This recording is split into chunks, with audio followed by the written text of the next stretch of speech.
Good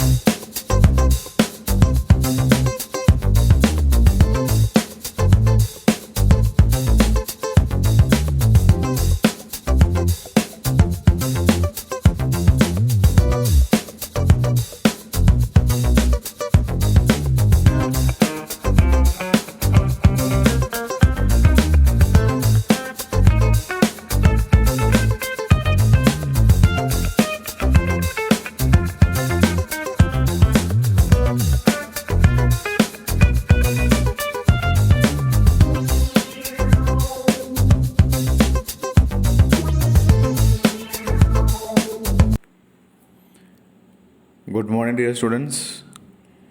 അപ്പോൾ എല്ലാവർക്കും ഒരിക്കൽ കൂടെ ഇൻകം ടാക്സ് ആൻഡ് GSTയുടെ അടുത്ത ക്ലാസ്സിലേക്ക് സ്വാഗതം.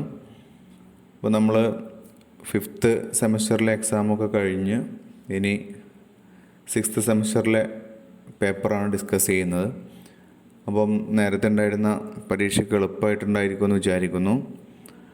അപ്പോൾ നമ്മൾ പ്രധാനപ്പെട്ട ഭാഗങ്ങൾ മാത്രമാണ് ഈ സെമസ്റ്ററിലെ ബുക്കിൽ നിന്നുള്ളത് ഡിസ്കസ് ചെയ്യുന്നത്. ഓക്കെ, അപ്പോൾ നമുക്ക് ആദ്യമായിട്ട് അതിൻ്റെ ഫസ്റ്റ് ക്ലാസ്സിലേക്ക് പോവാം.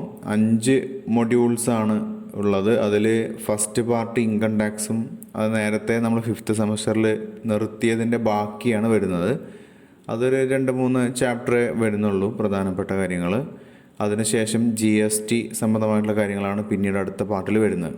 ഓക്കെ, അപ്പോൾ നമുക്ക് ഇന്ന് ഡിസ്കസ് ചെയ്യുന്ന ഏരിയ നമുക്കിവിടെ കാണുന്നത് പോലെ deemed incomes and clubbing of incomes എന്ന 1ാമത്തെ മൊഡ്യൂളിലെ ഫസ്റ്റ് യൂണിറ്റാണ്.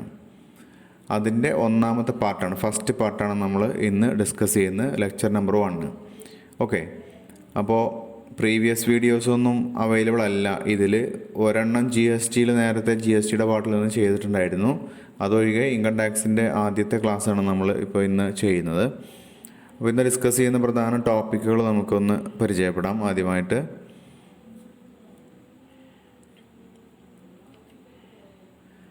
Deemed income and clubbing of income എന്ന് പറയുന്ന ഈ ഒരു 2 ടേമാണ് നമ്മളിന്ന് പരിചയപ്പെടുന്നത്. അപ്പോൾ ഈ ചാപ്റ്ററിൻ്റെ പേര് അങ്ങനെയായിരുന്നു, ഫസ്റ്റ് യൂണിറ്റാണ്. യൂണിറ്റിൻ്റെ പേര് നിങ്ങൾക്ക് അറിയേണ്ടായിരിക്കും, deemed incomes and clubbing of incomes. ഇതാണ് യൂണിറ്റിൻ്റെ പേര് വരുന്നത്. അപ്പോൾ ആദ്യമായിട്ട് നമ്മൾ മനസ്സിലാക്കാനുള്ളത് ഈ ഒരു കോൺസെപ്റ്റാണ്. ഇത് രണ്ടും എന്താണെന്ന് അറിഞ്ഞിരിക്കണം. അപ്പോൾ നമുക്ക് ആദ്യം ഒരു ചെറിയൊരു ഇൻട്രൊഡക്ഷൻ നോക്കാം. സാധാരണഗതിയിൽ generally an assessee is taxed on income accruing to him only and he is not liable to tax for income of another person. However, there are certain exceptions to the above rule. ഇപ്പോൾ സാധാരണഗതിയുള്ള നിയമം എന്താണെന്ന് വെച്ച് കഴിഞ്ഞാൽ ഒരു വ്യക്തി അയാളുടെ ഇൻകത്തിനാണ് tax അടക്കേണ്ടത്. Okay, ഒരു assessee എന്ന നിലയ്ക്ക് ഒരു വ്യക്തി അയാളുടെ ഇൻകത്തിനാണ് ടാക്സ് അടക്കേണ്ടുന്നത്. പക്ഷേ ചില സാഹചര്യങ്ങളിൽ അദ്ദേഹം മറ്റുള്ളവരുടെ ഇൻകത്തിന് കൂടെ ടാക്സ് അടക്കേണ്ടുന്ന ഒരു അവസ്ഥ വന്നേക്കാം എന്നുള്ളതാണ്. മനസ്സിലായല്ലോ. അപ്പോൾ ഈ സാധാരണഗതിയുള്ള ഈ ഒരു റൂള്, ഒരു വ്യക്തി അയാളുടെ ഇൻകത്തിൻ്റെ മുകളിൽ മാത്രം ടാക്സ് അടച്ചാൽ മതി, മറ്റുള്ള വ്യക്തിയുടെ അല്ലെങ്കിൽ മറ്റുള്ള വ്യക്തികളുടെ ഇൻകത്തിൻ്റെ പുറത്ത് ടാക്സ് അടക്കാനുള്ള ലാബിലിറ്റി സാധാരണഗതിയിൽ ഒരു അസസിക്ക് വന്നു ചേരുന്നില്ല. എന്നാൽ ഇതുമായി ബന്ധപ്പെട്ട ഈ പറഞ്ഞ കാര്യത്തിൽ ചില എക്സെപ്ഷൻസ് ഉണ്ട്. ഈ റൂളിന് ചില എക്സെപ്ഷൻസ് ഉണ്ട്. അതാണ് നമ്മൾ ഇതിൽ ഡിസ്കസ് ചെയ്യുന്നത്. എക്സെപ്ഷൻ എന്ന് പറഞ്ഞാൽ അതുകൊണ്ട് ഉദ്ദേശിക്കുന്നത് ചില സാഹചര്യങ്ങളിൽ ഒരു അസസി മറ്റൊരാളുടെ ഇൻകത്തിൻ്റെ മുകളിൽ ടാക്സ് അടക്കാനും നിർബന്ധിതനാവുന്ന ചില സാഹചര്യങ്ങളാണ്. ഓക്കെ, അപ്പോൾ നമുക്കിനി അത് മനസ്സിലാക്കാം. അപ്പോൾ ഇവിടെ ആദ്യം വരുന്നൊരു ടേമാണ് ഡീംഡ് ഇൻകംസ്. ഇപ്പോൾ ഡീംഡ് ഇൻകം എന്ന് പറഞ്ഞു കഴിഞ്ഞാൽ ഒരു വ്യക്തിയുടെ ഇൻകത്തിൽ മറ്റൊരാളുടെ ഇൻകം നമ്മൾ ചേർക്കുന്നു, അല്ലേ? അതായത് അസസിയുടെ ഇൻകത്തിൽ മറ്റൊരു വ്യക്തിയുടെ അല്ലെങ്കിൽ വ്യക്തികളുടെ ഇൻകം ഇൻക്ലൂഡ് ചെയ്യുന്നു. അങ്ങനെ ഇൻക്ലൂഡ് ചെയ്യപ്പെട്ടിട്ടുള്ള ഇൻകത്തെ വിളിക്കുന്ന പേരാണ് ഡീംഡ് ഇൻകംസ്. അപ്പോൾ the income of other persons included in the income of the assessee is called deemed income. അസസിയുടെ ഇൻകത്തിൽ ആരുടെ ഇൻകമാണോ ചേർക്കപ്പെട്ടത്, അങ്ങനെ ചേർക്കപ്പെട്ട ഇൻകത്തെ വിളിക്കുന്ന പേരാണ് ഡീംഡ് ഇൻകംസ്. ഓക്കെ, ഇനി നമുക്ക് മനസ്സിലാക്കാനുള്ളത് നെക്സ്റ്റ് ടേമാണ് what is clubbing of income. നമ്മുടെ ചാപ്റ്ററിലെ മെയിൻ ഹെഡിങ്സ് ഇത് രണ്ടുമാണ്. Clubbing of income. ഇപ്പോൾ നമ്മൾ ഡീംഡ് ഇൻകം എന്താണെന്ന് മനസ്സിലായി. ഒരു വ്യക്തിയുടെ, അതായത് അസസി ആയിട്ടുള്ള അയാളുടെ ഇൻകത്തിലേക്ക് മറ്റൊരു വ്യക്തിയുടെ ഇൻകം ആഡ് ചെയ്യുക, അങ്ങനെ ആഡ് ചെയ്യപ്പെടുന്ന ഇൻകത്തെയാണ് നമ്മൾ ഡീംഡ് ഇൻകം എന്ന് പറയുന്നത്. അങ്ങനെ ആഡ് ചെയ്യുന്ന ആ ഒരു പ്രോസസ്സിന് വിളിക്കുന്ന പേരാണ്, അല്ലെങ്കിൽ ആ ഒരു പ്രാക്ടീസിന് വിളിക്കുന്ന പേരാണ് clubbing of income. So what is clubbing of income? The practice of including the income of other persons in the income of the assessee is called clubbing of income. അസസ്സിയുടെ ഇൻകത്തിലേക്ക് മറ്റ് വ്യക്തികളുടെ ഇൻകം ഇൻക്ലൂഡ് ചെയ്യുന്ന ആ practice, അതിന് വിളിക്കുന്ന പേരാണ് clubbing of income. അപ്പോൾ ഈ clubbing of ഇൻകവുമായി ബന്ധപ്പെട്ട് വരുന്ന സെക്ഷൻസ് 60 to 64 ആണ്. Sections 60 to 64 of Income Tax Act or IT Act deals with clubbing of incomes. അപ്പോൾ ഒരു എക്സാമ്പിളായിട്ട് നമുക്ക് മനസ്സിലാക്കാം what is clubbing of income. ഈ ഒരു കോൺസെപ്റ്റ് ഒന്ന് ക്ലാരിറ്റി വരുന്നതിന് വേണ്ടിയിട്ട് ഒരു എക്സാമ്പിൾ ഇവിടെ നോക്കാം. ഇപ്പോൾ ഇവിടെ എക്സാമ്പിൾ കാണാം. Certain income of minor child shall be included in the hands of his parents, അല്ലെങ്കിൽ in the income of his parents. അതായത് ഇപ്പോൾ ഒരു മൈനറുടെ, അത് ചില പ്രത്യേക കേസാണ്. അപ്പോൾ ഒരു മൈനർ ചൈൽഡിൻ്റെ ഇൻകം ആ മൈനർ ചൈൽഡിൻ്റെ പാരൻറ്റിൻ്റെ ഇൻകത്തിലേക്ക് ക്ലബ് ചെയ്യുന്ന ചില സാഹചര്യങ്ങളുണ്ട്. അപ്പോൾ അത് ക്ലബിംഗ് ഓഫ് ഇൻകത്തിന് ഒരു എക്സാമ്പിളാണ്. രണ്ടാമത്തെ ഒരു എക്സാമ്പിൾ നമുക്ക് പറയാൻ പറ്റുന്നത് income from asset transfer to spouse. സ്പൗസിന് ഒരാൾ ഒരു അസറ്റ് ട്രാൻസ്ഫർ ചെയ്യുന്നു. സ്പൗസ് എന്ന് പറഞ്ഞു കഴിഞ്ഞാൽ അറിയാലോ, ഒന്നുകിൽ ഭാര്യ അല്ലെങ്കിൽ ഭർത്താവായിരിക്കാം. അതായത് ഭർത്താവ് ഭാര്യയുടെ പേരിലേക്കാവാം, അല്ലെങ്കിൽ ഭാര്യ ഭർത്താവിൻ്റെ പേരിലേക്കാണ് ഒരു അസറ്റ് ട്രാൻസ്ഫർ ചെയ്യുന്നു. അതിന് എന്തില്ല, ആഡിക്വേറ്റ് കൺസിഡറേഷൻ ഇല്ല. അപ്പോൾ അത് ട്രാൻസ്ഫർ ചെയ്യുന്നത് ഫോർ ഇനാഡിക്വേറ്റ് കൺസിഡറേഷനാണ്, വേണ്ട രീതിയിലുള്ള കൺസിഡറേഷൻ ഇല്ല. അതായത് അതിൻ്റെ ഒരു വാല്യൂ ഉണ്ടാവും, ആ വാല്യൂ എത്രയാണോ വരുന്നതെങ്കിൽ അത് കറക്റ്റായി ഈടാക്കിക്കൊണ്ടല്ല ട്രാൻസ്ഫർ ചെയ്യുന്നത്. ഇപ്പോൾ 10 ലക്ഷം രൂപയുടെ ഒരു പ്രോപ്പർട്ടി 1 ലക്ഷം രൂപക്ക് ട്രാൻസ്ഫർ ചെയ്യുന്നു, അല്ലെങ്കിൽ അതൊരു 2000 രൂപക്ക് അല്ലെങ്കിൽ ഒരു 5000 രൂപക്ക് ട്രാൻസ്ഫർ ചെയ്യുന്നു. ഇങ്ങനെയൊക്കെ വന്നു കഴിഞ്ഞാൽ അത് ഇനാഡിക്വേറ്റ് ആണ് കൺസിഡറേഷൻ. അപ്പോൾ അങ്ങനെ വന്നു കഴിഞ്ഞാൽ ആ ഇൻകത്തിൽ നിന്നൊരു ആ അസറ്റിൽ നിന്നൊരു ഇൻകം ജനറേറ്റ് ചെയ്ത് കഴിഞ്ഞാൽ ആ ഇൻകം ആരാണോ അങ്ങനെ ട്രാൻസ്ഫർ ചെയ്തത് അയാളുടെ ഇൻകത്തിലേക്ക് ക്ലബ് ചെയ്യുന്നതായിരിക്കും. ഓക്കെ, അപ്പോൾ ഇത്തരം സാഹചര്യങ്ങളിലൊക്കെ ക്ലബിംഗ് ഓഫ് ഇൻകം നമ്മൾ ചെയ്യാറുണ്ട് എന്നുള്ളതാണ്. ഇനി വൈ ഡു സോ, എന്തുകൊണ്ട് അങ്ങനെ ചെയ്യുന്നു? Why we club the income. അപ്പോൾ അതിൻ്റെ ഒരു പ്രധാനപ്പെട്ട ഒരു ഉദ്ദേശം എന്താണെന്ന് ചോദിച്ചു കഴിഞ്ഞാൽ to counteract the tendency on the part of the tax payers to dispose of their income or income generating assets to escape tax liability. അതായത് ഒരു അസസി അയാളുടെ ടാക്സ് ലയബിലിറ്റിയിൽ നിന്നും, ടാക്സ് അടക്കാനുള്ള നികുതി ബാധ്യതയിൽ നിന്നും ഈ ഇൻകം ജനറേറ്റിംഗ് അസറ്റിനെ രക്ഷപ്പെടുത്തുക അല്ലെങ്കിൽ അതിനെ ഒഴിവാക്കുക, അതിന് വേണ്ടിയിട്ട് ചുരുക്കം പറഞ്ഞു കഴിഞ്ഞാൽ നികുതി വെട്ടിപ്പ് എന്ന ഉദ്ദേശത്തിൽ തന്നെ ഈ ആളുകൾ ഇങ്ങനെ ചെയ്യുന്നു. ആ ഒരു ടെൻഡൻസി ഒഴിവാക്കുന്നതിന് വേണ്ടിയിട്ടാണ് ഇത്തരത്തിലുള്ളൊരു നടപടി ടാക്സ് അതോറിറ്റി ചെയ്യുന്നത്, ക്ലബിംഗ് ഓഫ് ഇൻകം ചെയ്യുന്നത്. ഓക്കെ, അപ്പോൾ നികുതി വെട്ടിപ്പ് തടയുക എന്നുള്ളത് തന്നെയാണ് ഈ അസറ്റ് ട്രാൻസ്ഫർ ചെയ്തുകൊണ്ട്, ഇൻകം ജനറേറ്റിംഗ് അസറ്റ് ട്രാൻസ്ഫർ ചെയ്തുകൊണ്ട് ഉള്ള നികുതി വെട്ടിപ്പ് തടയുക എന്ന് തന്നെയാണ് അതിൻ്റെ പ്രധാനപ്പെട്ട ഒരു ഉദ്ദേശം. ഇനി നെക്സ്റ്റ് നമുക്ക് മനസ്സിലാക്കാനുള്ളത് ഇതുമായി ബന്ധപ്പെട്ട ചില ജനറൽ റൂൾസാണ്. General rules of clubbing of income നമുക്ക് വളരെ പെട്ടെന്ന് പറഞ്ഞിട്ട് പോവാം. അതിൽ ഫസ്റ്റ് വൺ വരുന്നത് computation of income to be clubbed. ഈ ക്ലബ് ചെയ്യേണ്ടുന്ന ഇൻകം എങ്ങനെയാണ് കമ്പ്യൂട്ട് ചെയ്യുന്നത് എന്നാണ് ആദ്യം മനസ്സിലാക്കാനുള്ളത്. അപ്പോൾ the income which is to be clubbed, ഈ ക്ലബ്ബ് ചെയ്യേണ്ട income shall be first computed in the hands of recipient. അതായത് ആ ഇൻകം ആർക്കാണോ വന്നത് അയാളുടെ ഹാൻഡ്സിലാണ് നമ്മളത്, അതായത് റെസിപ്പിയൻറ്റിൻ്റെ ഹാൻഡ്സിലാണ് നമ്മൾ ആദ്യം കമ്പ്യൂട്ട് ചെയ്യുന്നത്. And all expenditure related to such income shall be allowed. അതുപോലെ തന്നെ ആ ഒരു ഇൻകവുമായി ബന്ധപ്പെട്ട് വരുന്ന മുഴുവൻ എക്സ്പെൻഡിച്ചറും നമ്മൾ അലോ ചെയ്യുന്നുണ്ട്. അതിൽ നിന്ന് മൈനസ് ചെയ്ത് അത് അഡ്ജസ്റ്റ് ചെയ്യാൻ അതിനുള്ള അനുവാദമൊക്കെ ഉണ്ട്. അങ്ങനെയെല്ലാം ചെയ്തതിന് ശേഷം there after the net income shall be clubbed. എന്നിട്ട് അതിന് നെറ്റ് ഇൻകം എത്രയാണെങ്കിൽ അത് നമ്മൾ ഈ അസസ്സിയുടെ ഇൻകത്തിലേക്ക് ക്ലബ് ചെയ്യുന്നു. അപ്പോൾ താഴെ ഒരു എക്സാമ്പിൾ കൊടുത്തിട്ടുണ്ട്. ഇപ്പോൾ നമുക്കറിയാം ഹൗസ് പ്രോപ്പർട്ടി നമ്മൾ ഓൾറെഡി മനസ്സിലാക്കി. അപ്പോൾ അതിൽ സ്റ്റാൻഡേർഡ് ഡിഡക്ഷൻ കിട്ടുമല്ലോ. ഈ standard deduction in the hands of the recipient അത് അഡ്ജസ്റ്റ് ചെയ്യും. അതായത് റെസിപ്പിയൻറ്റ് അയാളുടെ കയ്യിൽ അത് നമ്മൾ ഡിഡക്ഷനായിട്ട് അനുവദിക്കപ്പെടുകയും അതിനുശേഷം ഈ ഹൗസ് പ്രോപ്പർട്ടിയിൽ വരുന്ന ഒരു ഇൻകം വരും.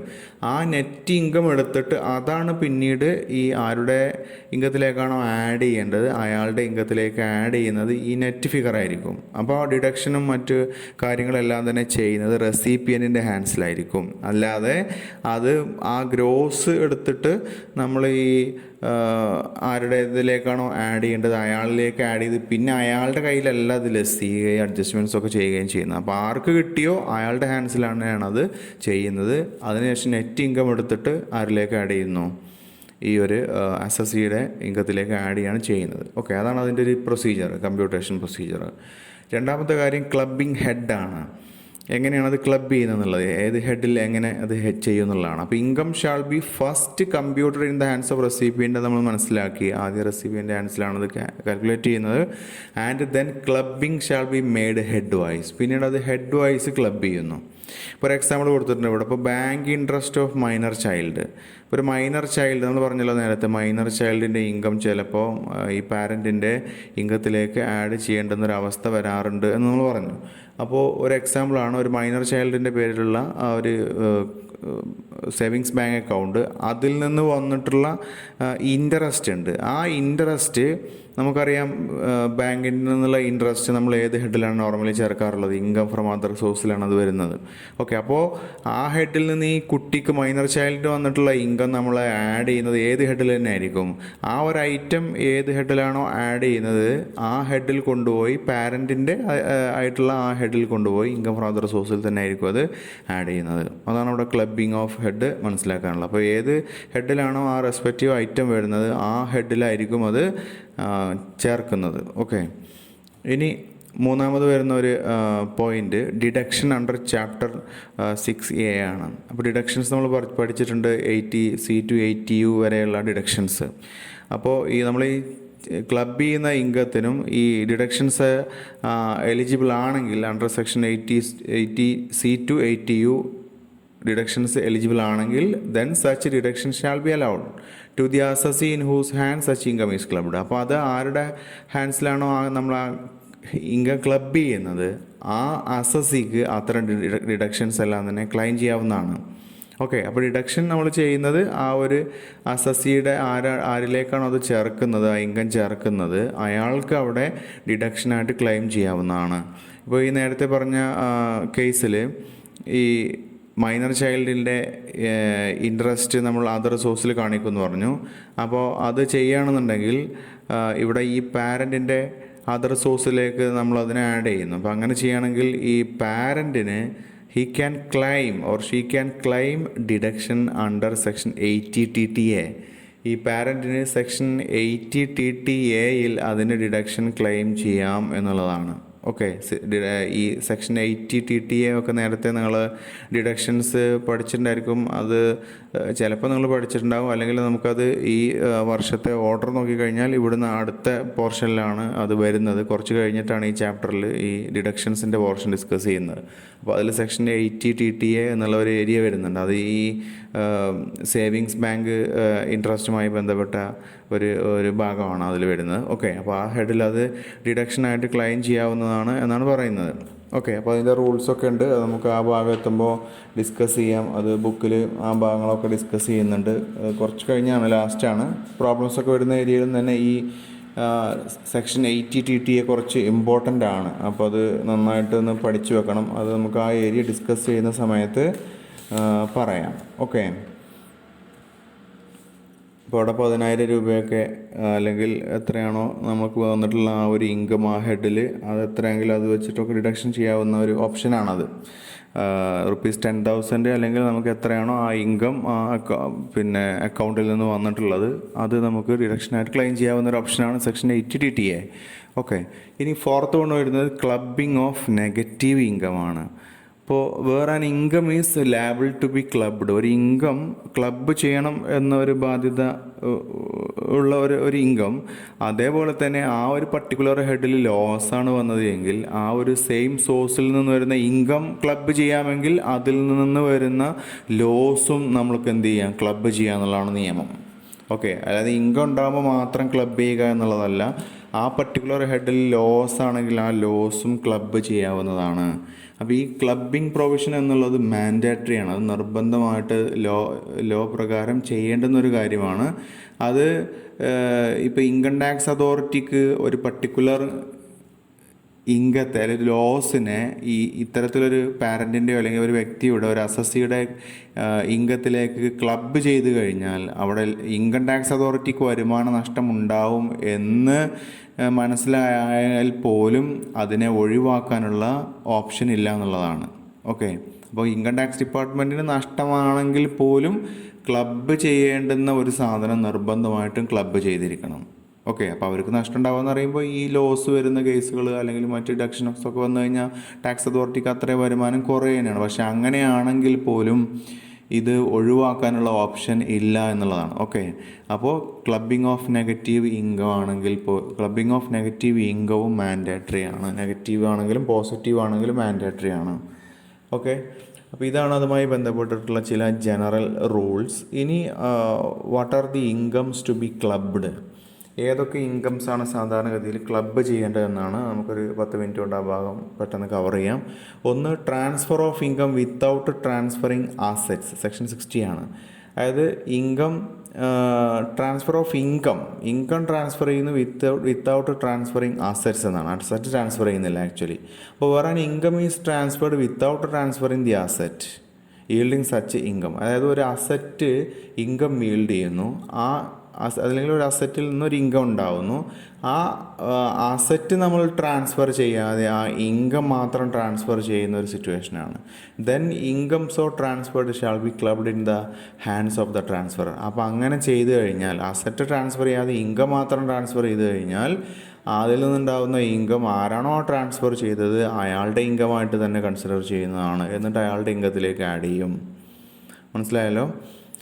ഇനി രണ്ടാമത്തെ ഒരു പോയിന്റ് വരുന്നത് റിവോക്കബിൾ ട്രാൻസ്ഫർ ആണ്. Section 61 revocable transfer. അതായത് ഒരു assessee transfers and asset under revocable transfer. Revocable transfer എന്ന ആ ഒരു രീതിയിലുള്ള ട്രാൻസ്ഫറാണ് ഒരു അസസി ചെയ്യുന്നത് എങ്കിൽ അത്തരം രീതിയിൽ ട്രാൻസ്ഫർ ചെയ്യപ്പെടുന്ന ആസ്തിയിൽ നിന്നും ഉണ്ടാവുന്ന വരുമാനവും ആര് ട്രാൻസ്ഫർ ചെയ്തോ അയാളുടെ ഇൻകത്തിൽ തന്നെ ക്ലബ്ബ് ചെയ്യുന്നതായിരിക്കും. മനസ്സിലായല്ലോ? അപ്പോൾ അവിടെ മനസ്സിലാക്കാനുള്ള what is A revocable transfer എന്നാണ്. താഴത്തെ ബോക്സിൽ കാണാം. റിവോക്കബിൾ ട്രാൻസ്ഫർ എന്ന് പറഞ്ഞു കഴിഞ്ഞാൽ അതായത് ഒരാൾ ഒരു അസറ്റ് ട്രാൻസ്ഫർ ചെയ്യുന്നു. അപ്പോൾ അതിൻ്റെ ഒരു കണ്ടീഷൻ, ഒരു ക്ലോസ് വെക്കുന്നത് എന്താണ്? ഈ അസറ്റ് തിരിച്ചിങ്ങോട്ട് തന്നെ ഫ്യൂച്ചറിൽ ട്രാൻസ്ഫർ ചെയ്യണം, റീട്രാൻസ്ഫർ ചെയ്യണം എന്ന ക്ലോസ് വെച്ചിട്ടാണ് ഇത് തൽക്കാലം അങ്ങോട്ട് ട്രാൻസ്ഫർ ചെയ്യുന്നത്. ഓക്കെ, അപ്പോൾ അങ്ങനെ ട്രാൻസ്ഫർ ചെയ്യുമ്പോൾ തിരിച്ച് ആ ഒരു ചിലപ്പം ആ ഒരു ഇൻകം ഉണ്ടാവുന്ന ഒരു പീരീഡ് ഉണ്ടായിരിക്കും. ആ പീരീഡിലായിരിക്കും ഒരു ടാക്സ് ലാബിലിറ്റി വരുന്നത്. അപ്പോൾ ടാക്സ് ലാബിലിറ്റി വരുന്ന സമയത്ത് ഇത് മറ്റയാളുടെ പേരിലേക്ക് ട്രാൻസ്ഫർ ചെയ്യുന്നു. ആ ഒരു പീരീഡ് കഴിഞ്ഞ് കഴിഞ്ഞാൽ തിരിച്ചിങ്ങോട്ട് തന്നെ ട്രാൻസ്ഫർ ചെയ്യുന്നു. അപ്പോൾ അങ്ങനെ വരുമ്പോൾ ടാക്സ് വെട്ടിപ്പിനുള്ളതൊക്കെ സാധ്യതയുണ്ട്. ഇങ്ങനെയുള്ള ട്രാൻസ്ഫറിനാണ് റിവോക്കബിൾ ട്രാൻസ്ഫർ എന്ന് പറയാം. അപ്പോൾ ഈ ഒരു സാഹചര്യത്തിൽ അങ്ങനെ ട്രാൻസ്ഫർ ചെയ്യപ്പെട്ടാൽ ആരാണോ ട്രാൻസ്ഫർ ചെയ്തത് അയാളുടെ ഇൻകമായിട്ട് തന്നെ ആ ട്രാൻസ്ഫർ ചെയ്യപ്പെട്ട അസറ്റിൻ്റെ പുറത്ത് കിട്ടുന്ന ഇൻകത്തെ കണക്കാക്കുമെന്നുള്ളതാണ്. അപ്പോൾ അത് പ്രത്യേകിച്ച് മറ്റയാൾക്ക് ട്രാൻസ്ഫർ ചെയ്തുകൊണ്ട് ബെനിഫിറ്റ് ഒന്നും ഉണ്ടാവില്ല ഇയാൾക്ക്. ആ ഒരു രീതിയിലാണ് വരുന്നത്.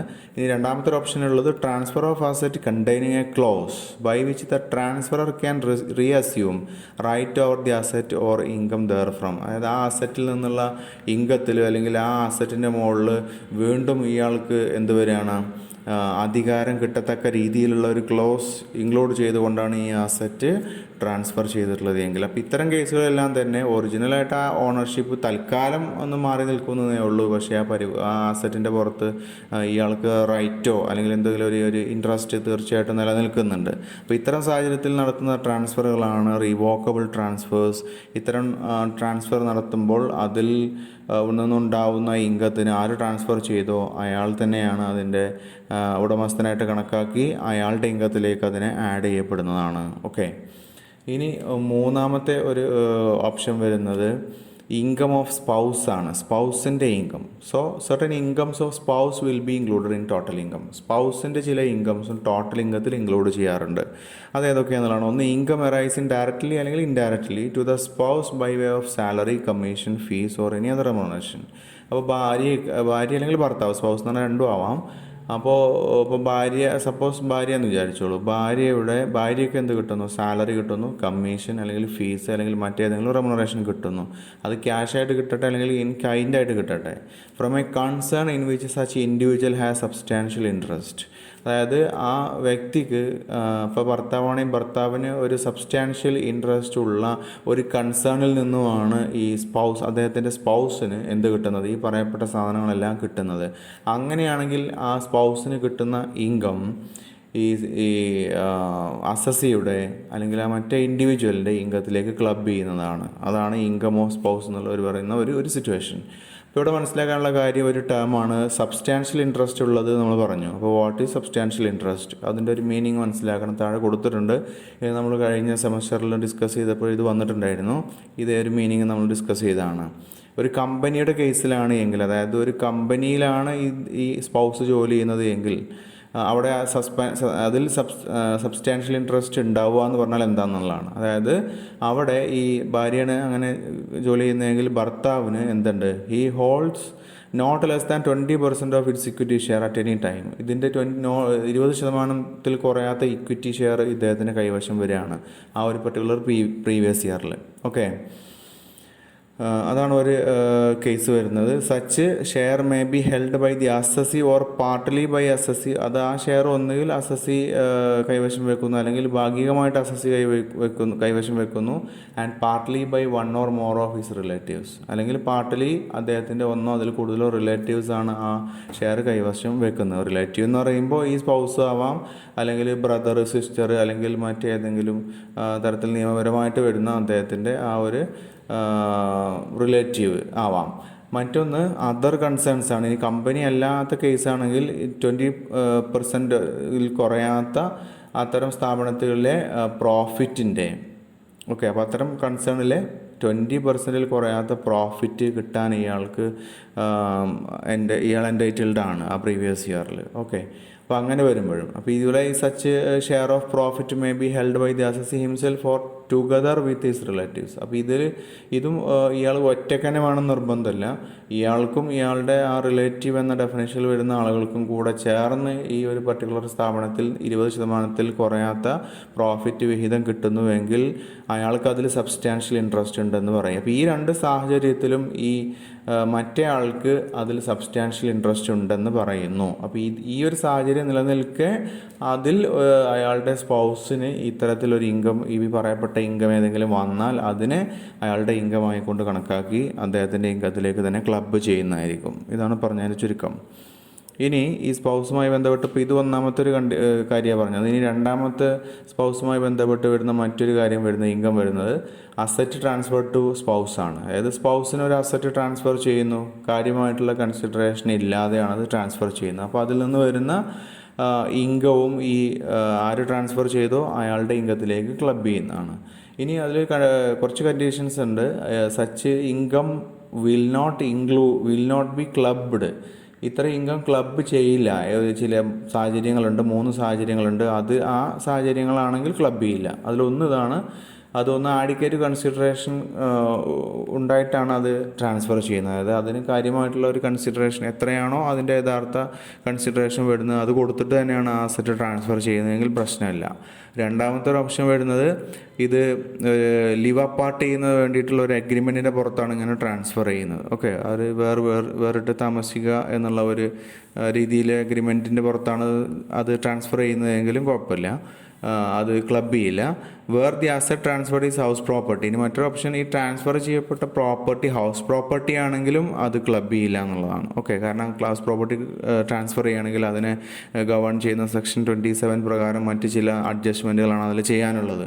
അപ്പോൾ അതുകൊണ്ട് തന്നെ അത് ഇവിടെ കൺസിഡർ ചെയ്യില്ല എന്നുള്ളതാണ്. അപ്പോൾ ഈ പറയപ്പെട്ട കേസുകളിലല്ലാത്ത കേസുകളിലൊക്കെ ട്രാൻസ്ഫർ ചെയ്ത് കഴിഞ്ഞാൽ അതിനെ ഈ ആര് ട്രാൻസ്ഫർ ചെയ്തോ അയാളുടെ ഇൻകത്തിലേക്ക് തന്നെ അങ്ങനെ ട്രാൻസ്ഫർ ചെയ്യപ്പെട്ട അസറ്റിൽ നിന്നുണ്ടാകുന്ന ഇൻകത്തെ ക്ലബ് ചെയ്യുന്നതായിരിക്കും. ഇനി മറ്റൊന്ന് ഇതേപോലെ തന്നെ ഈ അസറ്റ് ട്രാൻസ്ഫർഡ് ടു AOP, അതായത് അസോസിയേഷൻ ഓഫ് പേഴ്സണിലേക്ക് ട്രാൻസ്ഫർ ചെയ്യുന്നു അല്ലെങ്കിൽ മറ്റേതെങ്കിലും വ്യക്തിക്ക് ട്രാൻസ്ഫർ ചെയ്യുന്നു. അതിൻ്റെ ഉദ്ദേശവും ഈ സ്പൗസിനൊരു ബെനിഫിറ്റ് കിട്ടുക എന്നുള്ളതാണ്. അവിടെ ചെയ്യുന്നത് നേരത്തെ നമ്മൾ സൂചിപ്പിച്ച പോലെ തന്നെ വിത്തൗട്ട് ആഡിക്വേറ്റ് കൺസിഡറേഷനാണ്. അപ്പോൾ മതിയായ കൺസിഡറേഷൻ ഇല്ലാതെ സ്പൗസിൻ്റെ ബെനിഫിറ്റിന് വേണ്ടിയിട്ട് അസറ്റ് ഏതെങ്കിലും AOPയിലേക്കോ അല്ലെങ്കിൽ മറ്റേതെങ്കിലും വ്യക്തികളിലേക്കോ ട്രാൻസ്ഫർ ചെയ്യുന്നു. ഇങ്ങനെ ചെയ്തിട്ട് ആ അസറ്റിൽ നിന്നൊരു ഇൻകം ഉണ്ടായിക്കഴിഞ്ഞാൽ ആ ഇൻകവും ആര് ട്രാൻസ്ഫർ ചെയ്തോ അയാളുടെ ഇൻകത്തിലേക്ക് ആഡ് ചെയ്യുന്നതായിരിക്കും. ഇനി നെക്സ്റ്റ് വരുന്നത് നാലാമത്തെ ഒരു ടൈപ്പ് ഓഫ് ഇൻകമാണ്. അത് ക്ലബ് ചെയ്യുന്ന സാഹചര്യമാണ്. ഇത് നേരത്തെ പറഞ്ഞ മൂന്നെണ്ണമാണ് സ്പൗസുമായി ബന്ധപ്പെട്ടത്. ഇനി ഇത് നെക്സ്റ്റ് വേറൊരു ടീമാണ്. Income of daughter in law അല്ലെങ്കിൽ സൺസ് വൈഫ് എന്ന് പറയും, അങ്ങനെയും പറയാറുണ്ട്. Income of daughter in law എന്ന് പറഞ്ഞാൽ സണ്ണിൻ്റെ വൈഫാണല്ലോ. സെക്ഷൻ കൊടുത്തിട്ടുണ്ട്, മനസ്സിലാക്കുക. അതിൽ in computing the total income of an individual, ഒരു ഇൻഡിവിജ്വലിൻ്റെ ഈ ടോട്ടൽ ഇൻകം നമ്മൾ കമ്പ്യൂട്ട് ചെയ്യുമ്പോൾ ഇൻകം അറൈസിങ്, അത് ഡയറക്റ്റ്ലി അല്ലെങ്കിൽ ഇൻഡയറക്റ്റ്ലിയോ, from wife asset transfer to son's wife, അതായത് ഈ സണ്ണിൻ്റെ വൈഫിന് ട്രാൻസ്ഫർ ചെയ്തിട്ടുള്ള ആ അസറ്റിൽ നിന്നും ഇൻകം ജനറേറ്റ് ചെയ്യുന്നു എങ്കിൽ അത് ആര് ട്രാൻസ്ഫർ ചെയ്തോ, അത് അവിടെ കണ്ടീഷൻ തന്നെയാണ് വിത്തൗട്ട് ആഡിക്വേറ്റ് കൺസിഡറേഷൻ ഇല്ലാതെയാണ് കൊടുക്കുന്നതെങ്കിൽ ആര് ട്രാൻസ്ഫർ ചെയ്തോ അയാളുടെ ഇൻകത്തിലേക്ക് തന്നെ ആ ട്രാൻസ്ഫർ ചെയ്യപ്പെട്ട അസറ്റിൽ നിന്നും ഉണ്ടായിട്ടുള്ള ഇൻകത്തെ നമ്മൾ ചേർക്കുന്നതായിരിക്കും. ഓക്കെ, അത് തന്നെ അതിന് പീരീഡ് കൊടുത്തിട്ടുണ്ട്. 1973 31/5 ശേഷമാണ് അത് കൺസിഡർ ചെയ്യുന്നത്. അങ്ങനെ അതിനുശേഷം നടന്നിട്ടുള്ള ട്രാൻസ്ഫറാണ് കൺസിഡർ ചെയ്യുന്നത്. ഇനി അഞ്ചാമത് വരുന്ന ഒരു point, income from assets transfer to AOP or other person for the benefit of son's wife. ഇതേ സെക്ഷനുമായി ബന്ധപ്പെട്ട പോയിന്റ് തന്നെയാണ് ഇതിൽ വരുന്നത്. ഒരു അഞ്ചാമതായിട്ട് വേറെ കൊടുത്തിട്ടുണ്ടെന്നേ ഉള്ളൂ. ഇതെല്ലാം തന്നെ ഡോട്ടർ ഇൻ ലോയുമായി ബന്ധപ്പെട്ട ഇടപാടുകളാണ്. നേരത്തെ പറഞ്ഞ പോലെ തന്നെ ഈ ഡോട്ടർ ഇൻ ലോയുടെ ബെനിഫിറ്റിന് വേണ്ടിയിട്ട് ഒരു AOPയിലേക്കോ അല്ലെങ്കിൽ മറ്റേതെങ്കിലും പേഴ്സൺസിനോ വിത്തൗട്ട് ആഡിക്വേറ്റ് കൺസിഡറേഷൻ എന്ത് ചെയ്യുന്നു, ഇതുപോലൊരു അസറ്റ് ട്രാൻസ്ഫർ ചെയ്യുന്നു. അപ്പോൾ അങ്ങനെ ട്രാൻസ്ഫർ ചെയ്യപ്പെട്ടിട്ടുള്ള അസറ്റിൽ നിന്ന് ഒരു ഇൻകം ഉണ്ടായാൽ ആ ഇൻകം ആര് ട്രാൻസ്ഫർ ചെയ്തോ അയാളുടെ ഇൻകത്തിലേക്ക് തന്നെ ക്ലബ് ചെയ്യുന്നതായിരിക്കും. ഓക്കെ, ഇനി മറ്റൊന്ന് വരുന്നത് ഇൻകം ഓഫ് മൈനർ ചൈൽഡാണ്. മൈനർ ചൈൽഡിൻ്റെ ഇൻകം. അപ്പോൾ income of minor child shall be clubbed with the income of the parent whose total income excluding this income is higher. അപ്പോൾ പാരൻറ്റിൻ്റെ ഏത് പാരൻറ്റിൻ്റെയാണ്, അതായത് ഇപ്പോൾ പാരൻ്റ് എന്ന് പറയുമ്പോൾ നോർമലി അച്ഛൻ അല്ലെങ്കിൽ അമ്മ, അപ്പോൾ ഫാദർ അല്ലെങ്കിൽ മദർ. അപ്പോൾ ഈ ഫാദറിൻ്റെ അല്ലെങ്കിൽ മദറിൻ്റെ ആരുടെ ഇൻകമാണോ കൂടുതൽ, അതായത് ഈ മൈനർ ചൈൽഡിൻ്റെ ഇൻകം ഉൾപ്പെടുത്താതെ അത് കൂട്ടുന്നതിന് മുമ്പേ ആരുടെ ഇൻകമാണോ കൂടുതൽ എന്ന് നോക്കിയിട്ട് അയാളുടെ ഇൻകത്തിലേക്കാണ് ഈ മൈനർ ചൈൽഡിൻ്റെ ഇൻകത്തെ നമ്മൾ ക്ലബ് ചെയ്യുന്നത്. ഓക്കെ, ഇനി അത് ക്ലബ് ചെയ്യുന്ന രീതി താഴെ ആ ഒരു ബോക്സിൽ വൈറ്റ് ബോട്ടിൽ നിന്ന് കാണാം.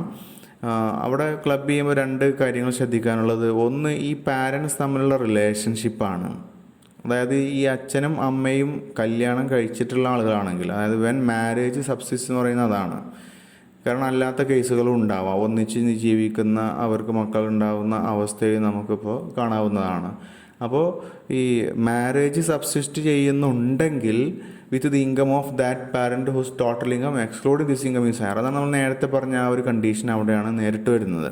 ഓക്കെ, ഏത് പാരൻറ്റിൻ്റെ ഇൻകമാണോ കൂടുതലെങ്കിൽ അയാളുടെ ഇൻകത്തിലേക്കാണ് ആഡ് ചെയ്യേണ്ടത്. ഇനി ഈ പാരൻസിനിടയിൽ ഒരു വിവാഹബന്ധം ഇല്ല എങ്കിൽ, അങ്ങനെയുള്ള ആളുകളാണ് പാരൻസായിട്ട് വരുന്നത് എങ്കിൽ ഈ മൈനർ ചൈൽഡിനെ പ്രീവിയസ് ഇയറിൽ ആരാണോ മെയിൻറ്റെയിൻ ചെയ്തിട്ടുള്ളത്, ഏത് പാരൻ്റാണോ മെയിൻറ്റെയിൻ ചെയ്തിട്ടുള്ളതെങ്കിൽ അവരുടെ ഇൻകത്തിലേക്കാണ് അത് ആഡ് ചെയ്യേണ്ടത് എന്നുള്ളതാണ് അതിൻ്റെ ഒരു റൂളിങ്. ഓക്കെ, ഇനി മനസ്സിലാക്കാനുള്ളത് ഈ രീതിയിൽ ഒരു മൈനർ ചൈൽഡിൻ്റെ ഇൻകത്തെ പാരൻറ്റിൻ്റെ ഇൻകത്തിലേക്ക് ക്ലബ് ചെയ്ത് കഴിഞ്ഞാൽ ഈ പാരൻറ്റിന് അവിടെ ഒരു എക്സംഷൻ ക്ലെയിം ചെയ്യാനുള്ള റൈറ്റ് കിട്ടുന്നുണ്ട്. അതാണ് താഴെ ഗ്രീൻ പാർട്ടിൽ നിന്ന് കാണാം. സെക്ഷൻ 1032 പ്രകാരം അത് 1500 രൂപ അല്ലെങ്കിൽ ഇൻകംസ് ഓഫ് ക്ലബ്ഡ്, അങ്ങനെ ക്ലബ് ചെയ്തിട്ടുള്ള ഇൻകം എത്രയാണോ അത് ഇതിലേതാണോ കുറവ് എങ്കിൽ, ഇപ്പോൾ ഒരു മൈനർ ചൈൽഡിൻ്റെ ഇൻകം 5000 ആണ് ക്ലബ് ചെയ്തതെങ്കിൽ 1500 രൂപ അയാൾക്ക് എന്ത് ചെയ്യാം, ക്ലെയിം ചെയ്യാവുന്നതാണ്. ഓക്കെ, ഇനിയിപ്പോൾ ക്ലബ് ചെയ്ത എമൗണ്ട് 500 രൂപയായിരുന്നെങ്കിൽ 500 ക്ലെയിം ചെയ്യാം. കാരണം അതിൽ 1500 കമ്പയർ ചെയ്യണം നമ്മൾ. അത് 1500 കമ്പയർ ചെയ്യുമ്പോൾ ഏതാണോ കുറവ് വരുന്ന എമൗണ്ട് എങ്കിൽ അത്ര കണ്ട് അയാൾക്ക് എക്സംഷൻ ക്ലെയിം ചെയ്യാവുന്നതാണ്. ഓക്കെ, ഇപ്പോൾ ഇവിടെ എത്ര കുട്ടികളുണ്ടെങ്കിലും അത് ക്ലെയിം ചെയ്യാന്നുള്ളതാണ്. ഒരാൾ, രണ്ടാൾ, മൂന്നാൾ, അങ്ങനെ റെസ്ട്രിക്ഷനൊന്നുമില്ല. അപ്പോൾ 5 കുട്ടികളുണ്ടെങ്കിൽ 5 കുട്ടികളുടെ ഇൻകം ഇതുപോലെ ക്ലബ് ചെയ്തിട്ടുണ്ടെങ്കിൽ ഈ 5 കുട്ടികൾക്ക് ഒരു കുട്ടിക്ക് വെച്ചിട്ട് എന്ത് ക്ലെയിം ചെയ്യാവുന്നതാണ്? ഈ എക്സംഷൻ 1500 മിനിമം മാക്സിമം വെച്ചിട്ട് അവർക്ക് ക്ലെയിം ചെയ്യാവുന്നതാണ്. ഓക്കെ, ഇനി അടുത്തൊരു കാര്യം വരുന്നത് ഇതുമായി ബന്ധപ്പെട്ട് തന്നെ ചില എക്സംഷൻസ് ഉണ്ട് ഈ കേസിൽ. അതായത് മൈനർ ചൈൽഡിൻ്റെ താഴെ പറയുന്ന സാഹചര്യങ്ങളിൽ ഇൻകം ഒന്നും അതിൽ ക്ലബ്ബ് ചെയ്യില്ല എന്നുള്ളതാണ്. അതായത് above clubbing provision shall not apply in the following cases. ആ വൈറ്റ് ബോക്സിൽ നിന്ന് കാണാം. ഒന്ന്, the income arises or accrues to the minor child due to any manual work done by him. ഈ മൈനർ ചൈൽഡ് എന്തെങ്കിലും മാനുവൽ വർക്ക് ചെയ്തിട്ട് അയാൾക്ക് കിട്ടുന്ന ഇൻകം ആണെങ്കിൽ ആ ഇൻകത്തെ പാരൻറ്റിൻ്റെ ഇൻകത്തിലേക്ക് ക്ലബ് ചെയ്യില്ല. രണ്ടാമത്തെ, the income arises or accrues to the minor child due to his skill, talent, specialised knowledge or experience. ഈ കുട്ടിയുടെ പ്രത്യേക സ്കില്ലോ അല്ലെങ്കിൽ ടാലൻറ്റോ പ്രത്യേക നോളജോ എക്സ്പീരിയൻസോ ഒക്കെ അതുകൊണ്ടൊക്കെയാണ് ഈ കുട്ടിക്ക് ആ ഇൻകം വരുന്നത് എങ്കിൽ ആ ഇൻകത്തെയും ഈ പാരൻറ്റിൻ്റെ ഇൻകത്തിലേക്ക് ആഡ് ചെയ്യുന്നില്ല. 3, the minor child is suffering from any disability of nature specified under section 80U. Section 80Uയിൽ പറയുന്ന അതൊക്കെ നമുക്ക് ഡിഡക്ഷൻസ് വരുന്ന സെക്ഷനാണ് ഈ സെക്ഷൻ 80U എന്നൊക്കെ പറയുന്നത്. അപ്പോൾ അതിലൊക്കെ ഡിസബിലിറ്റിയുടെ പല രീതികളും പറയുന്നുണ്ട്. അപ്പോൾ അതിലൊക്കെ പറഞ്ഞിട്ടുള്ള ഡിസബിലിറ്റി ഉള്ള ഒരു മൈനർ ചൈൽഡ് ആണെങ്കിൽ അത്തരത്തിൽ ഉള്ള മൈനർ ചൈൽഡിൻ്റെ ഇൻകത്തെയും പാരൻറ്റിൻ്റെ ഇൻകത്തിലേക്ക് ആഡ് ചെയ്യുന്നില്ല. ഓക്കെ, ഇനി ഏഴാമത് വരുന്നൊരു പോയിൻ്റാണ് ഇൻകം ഓഫ് കൺവേർട്ടഡ് പ്രോപ്പർട്ടിയാണ്. അതായത് ഒരു കൺവേർട്ടഡ് പ്രോപ്പർട്ടി എന്ന് പറഞ്ഞാൽ ഒരു ഇൻഡിവിജ്വൽ അയാൾ അക്വയർ ചെയ്തിട്ടുള്ള ഒരു പ്രോപ്പർട്ടിയെ ഈ HUFൻ്റെ കേസിൽ വരുന്നതാണത്. അതിൻ്റെ ആ ഒരു പ്രോപ്പർട്ടിയിൽ, അതായത് ആ ഫാമിലിയുടെ കോമൺ പ്രോപ്പർട്ടി ആയിട്ട് വരുമല്ലോ, അതിലേക്ക് വിത്തൗട്ട് അഡിക്വേറ്റ് കൺസിഡറേഷൻ ഇദ്ദേഹം അത് ട്രാൻസ്ഫർ ചെയ്യുന്നു. ഓക്കെ, അവരുടെ പീരീഡ് ഉണ്ട് 1968 ശേഷമാണ് അത് ട്രാൻസ്ഫർ, ഡേറ്റ് ശ്രദ്ധിക്കുക. അതിനുശേഷം അത്തരത്തിലുള്ള ട്രാൻസ്ഫർ നടന്നിട്ടുണ്ടെങ്കിൽ അങ്ങനെ ട്രാൻസ്ഫർ ചെയ്തിട്ടുള്ള ആസറ്റിൽ നിന്നുണ്ടാവുന്ന ഇൻകത്തിന് ഈ ട്രാൻസ്ഫർ ചെയ്ത വ്യക്തി തന്നെ ആയിരിക്കും അതിൻ്റെ ഉത്തരവാദി. അപ്പോൾ അയാൾ അതിൽ നിന്നുണ്ടാവുന്ന ഇൻകം അയാളുടെ ഇൻകത്തിലേക്ക് തന്നെ ചേർത്ത് ടാക്സ് ലയബിലിറ്റി അല്ലെങ്കിൽ അയാളുടെ ടോട്ടൽ ഇൻകം നമ്മൾ കാൽക്കുലേറ്റ് ചെയ്യുന്നതായിരിക്കും. ഇനി എട്ടാമത് വരുന്നൊരു point, income from benami transactions shall be included in the income of the real person. Benami ഇടപാടുകൾ എന്ന് പറയും. അതായത് ഒരാൾ മറ്റൊരു വ്യക്തിയുടെ പേരിൽ ഏർപ്പെടുന്ന ഇടപാടുകൾക്കാണെങ്കിൽ ചെയ്യുന്ന ട്രാൻസാക്ഷൻസിനാണ് ബിനാമി ട്രാൻസാക്ഷൻസ് എന്ന് പറയുന്നത്. അപ്പോൾ അവിടെ റിയൽ പേഴ്സൺ അല്ല ഇതിൽ ഇൻവോൾവ്ഡ് ആവുന്നത്. അപ്പോൾ അത്തരത്തിലുള്ള ഇടപാടുകളിൽ നിന്ന് അതിൽ റിയൽ പേഴ്സൺ ഉണ്ടാവുമല്ലോ, ആർക്ക് വേണ്ടിയാണോ ഇത് ചെയ്തെങ്കിൽ അത്. അപ്പോൾ ഈ ഇടപാടുകളിൽ നിന്നുണ്ടാകുന്ന ഇൻകത്തെ ആരായിരുന്നു അതിലെ റിയൽ പേഴ്സൺ എങ്കിൽ അയാളുടെ ഇൻകത്തിലേക്ക് ക്ലബ് ചെയ്യുന്നതായിരിക്കും. ഇതാണ് അതിൻ്റെ റൂളിങ്. ഓക്കെ, അപ്പം ഇങ്ങനെ 8 പോയിൻറ്റ്സാണ് ഈ ഭാഗത്ത് മനസ്സിലാക്കാനുള്ളത്. അപ്പോൾ ഇതോടുകൂടെ ഇതിൻ്റെ ഈ ഫസ്റ്റ് പാർട്ട് നമ്മളിവിടെ അവസാനിപ്പിക്കുന്നു. ബാക്കി നമുക്ക് അടുത്ത ദിവസം അടുത്ത ക്ലാസ്സിൽ ഡിസ്കസ് ചെയ്യാം. ഇനി നമുക്ക് ഡിസ്കസ് ചെയ്യാനുള്ളത് carry forward and set of എന്ന് പറയുന്ന ഒരു ഏരിയയാണ്. ഓക്കെ, അപ്പോൾ ഈ വീഡിയോ കണ്ട എല്ലാവർക്കും നന്ദി. Thank you for watching.